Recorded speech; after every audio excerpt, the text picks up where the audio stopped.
Hello everyone, कैसे हैं आप सब और क्या हाल समाचार हैं आपके। देखिए, एक ऐसा पेनी शेयर जिसने एक साल में 430% का रिटर्न दिया और अभी भी लोगों के जुबान पर है। एवरीडे क्वेरी आ रही है, अराउंड 8 साढ़े 8 रुपए के पास चल रहा है और सोशल मीडिया पर एक बात चल रही है कि क्या ये टालना प्लेटफॉर्म बनेगा।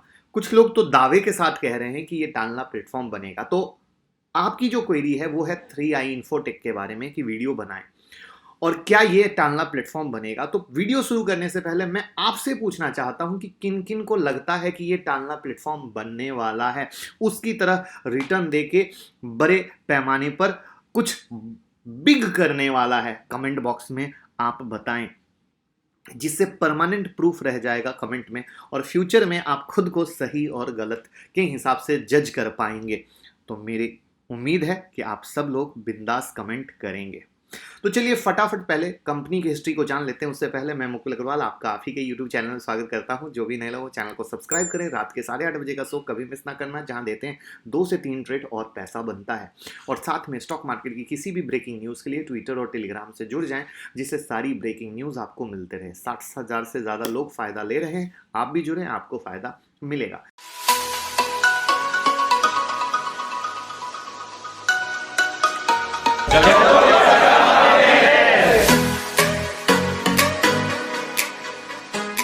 देखिए, कंपनी की हिस्ट्री क्या है। तो इस कंपनी को आईसीआईसी बैंक ने शुरू किया था बैंकिंग इंडस्ट्री के लिए, आईटी और सॉफ्टवेयर बनाने के लिए।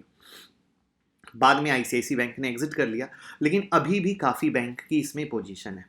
ये कंपनी अभी software service, IT service provide करती है इंश्योरेंस, बैंकिंग, म्यूचुअल फंड और एसेट मैनेजमेंट जैसी कंपनियों को। अब चलते हैं उस पॉइंट पे जहां पे सबसे ज़्यादा इसे एक बिग गेम के तौर पे देखा जा रहा है, वो है इसका प्रॉफिट। तो क्या है उसकी पूरी सच्चाई, तभी हम रियल प्रॉफिट के गेम को समझ सकेंगे। ठीक है, तो अब सीधा आपके स्क्रीन पे हम दिखाते हैं और एक काफ़ी 2018 से लेके 2021 तक का क्वार्टरली हमने रिजल्ट रखा है, जिसमें दिसंबर 2020 और मार्च 2021 को हम कंपेयर करेंगे और ये फिगर करोड़्स में है। अगर आप सेल्स की बात करो तो 158 दिसंबर का था और मार्च 2021 का 149। एक्सपेंसेस अगर देखोगे तो सडनली काफ़ी ज़्यादा बढ़ गए, 157 से बढ़कर 224। ऑपरेटिंग प्रॉफिट देखो तो मार्च 2021 में माइनस में दिखा रहा है। अब यहां पर अगर आप अदर इनकम की बात करो, अदर इनकम वो सीधा 535 करोड़ का है, सीधा बूस्ट, सुपर से ऊपर boost. Profit before tax 448 crore हो गया। रीजन क्या है? रीजन है अदर इनकम, जिसको यहां पर एडजस्ट किया गया, ये ध्यान से समझिएगा। तो इस तरीके से जो नेट प्रॉफिट बना वो 435 करोड़ बना, यानी दिसंबर 2020 में देखें तो इसका 22 करोड़ का था, लेकिन नेट प्रॉफिट अगर हम लोग मार्च 2021 में देखें तो 435 करोड़ था। यानी ये जो 435 करोड़ आया है अदर इनकम से आया है, मेन इनकम से नहीं आया। इसको और डिटेल में हम बाद में समझेंगे, लेकिन ये पहला स्पष्ट फिगर आपको समझना जरूरी था कि ये आया कहां से है। अब चलते हैं हम इनकी बैलेंस शीट पे। अगर बैलेंस शीट में जब आते हो तो इनकी जो बोरोइंग्स है वो मार्च 2020 में 490 से बढ़कर 550। अगर टोटल लाइबिलिटीज की बात करें तो ये भी फिगर करोड़ में है, 1486 करोड़। तो यहां पर जो मुझे लगता है फिगर ध्यान देने वाला है वो है बोरोइंग्स। उसके अलावा जो फिगर ध्यान देने वाला है वो है रिजर्व, जो यहां माइनस में दिख रहा है। साथ में अदर लाइबिलिटी पे भी आप फोकस कर सकते हो, 183। मार्च 2020, मार्च 2021, इस पे ही हम अभी प्लीज फोकस करके चल रहे हैं, जिससे कि कहीं कोई कंफ्यूजन ना हो।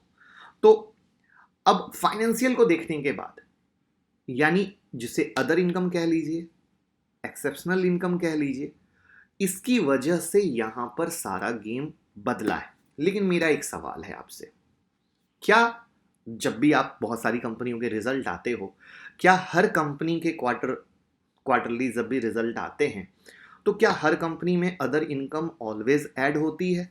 ऑलवेज आप देखते हो कि नहीं, वो कंपनी तो ग्रोथ और अच्छा मुनाफा हर समय एक्सेप्शनल पे या अदर इनकम पे चल रही है या उसके रियल इनकम पे चल रही है? ये मैं आपसे पूछना चाहूंगा। मैं तो मेरी नज़र की बात मेरे हिसाब से एक्सेप्शनल प्रॉफिट या अदर इनकम वो 1 टाइम 2 टाइम का गेम होता है। रियल इनकम जो आप बिजनेस चला रहे हो उससे होता है। यहां पर जो कहानी है वो बिजनेस सेल की है, बट अगेन घूम फिर के कहानी ये है आप रियल ग्राउंड लेवल पे क्या कर रहे हो, जो मेरा मानना है। हो सकता है आप मेरे से एग्री करें, हो सकता है ना एग्री करें, लेकिन मेरे को बैलेंस शीट जो समझ में आती है मैं उसकी बात कर रहा हूं। अब यहां पर बात करते हैं कंपनी के फ्यूचर प्लान की। अब कंपनी के फ्यूचर प्लान में भी जो कहानी है वो कुछ मीडिया आर्टिकल्स की तरह लग रही है, जो मुझे लगता है। मीडिया में बहुत तरह के आर्टिकल चलते हैं जो आप जानते हो कि इस तरह के स्टॉक को बढ़ाने के लिए किया जाता है।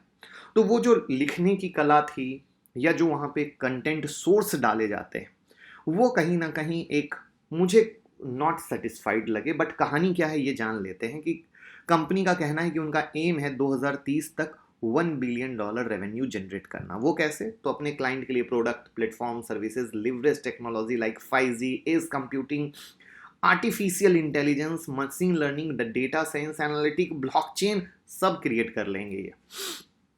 अब इन्होंने हाल में प्रेस रिलीज किया था जिसमें डिजिटल और क्लाउड फर्स्ट अप्रोच बेस पर कंपनी और कंपनी टेक्नोलॉजी स्टार्टअप इकोसिस्टम पर कंप्लीट फोकस करेंगे।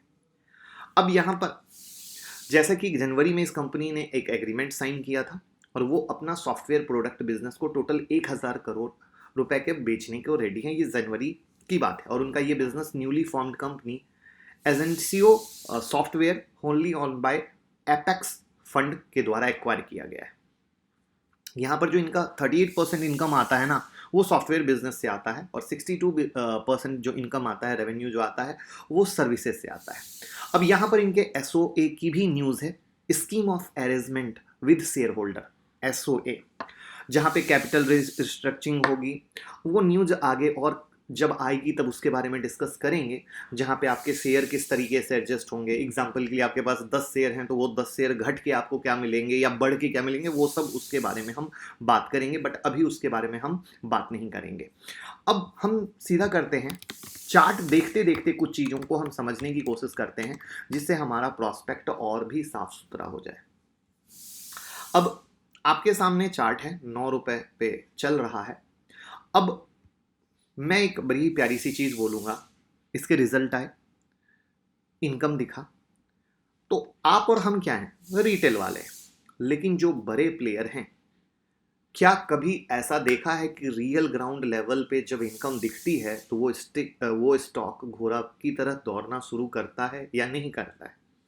बिल्कुल करता है। जो मेरा 18 साल का छोटा मोटा एक्सपीरियंस है, जो 18 साल में मैंने देखा है, लेकिन वैसा बिल्कुल नहीं है। तो कहने का मुद्दा और मकसद ये है कि भैया मार्केट में किसी से छुपी हुई नहीं है कहानी, और उस कहानी में मार्केट ने कहीं से जो रिएक्शन देना चाहिए था वो रिएक्शन नहीं दिया। इसका मतलब मार्केट भी उसको अदर इनकम या एक्सेप्शनल इनकम मान के चल रही है, जो कि एक सच है। उस कंडीशन में जो एक माहौल क्रिएट किया जाता है ऑपरेटर के द्वारा, ये उसकी कहानी है। अब ऑपरेटर के माहौल क्रिएट की कहानी को किस तरीके से समझिएगा?